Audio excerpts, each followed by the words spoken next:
हथ विच सजना पाई होई है सोने दी चूड़ी, हथ विच सजना पाई होई है छड़ नहीं सकदे तो अगर कसम जुटाई होई है सोने दी चूड़ी, हथ विच सजना पाई होई है सोने दी चूड़ी,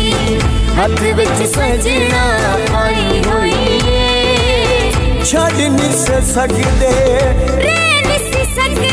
तो अगर कसम जुटाई होई है सोने दी चूड़ी, हथ विच सजना पाई